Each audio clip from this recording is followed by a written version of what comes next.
Hi, I'm Lauren Coyle. I am a registered dental hygienist in Florida. I work for Dr. Rados. I've worked here since 2018, and I've been a registered dental hygienist for 8 years.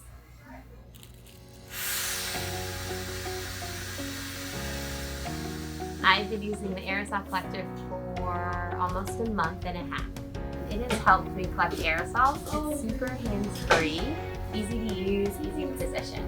The patients have commented, they've even written Google reviews about it. They feel very safe, and even one patient asked why we didn't have it prior to COVID. It has collected some of my microbe paste. It collects all the water produced in the air right away, and you can see it in the suction cup. It's really easy to clean. I just use a cavi wipe to wipe down the inside, the outside, and the whole entire bar here, and where I adjust to turn it on. It takes me maybe 2 seconds. It's hands-free, it's easy to use, and it's simple install.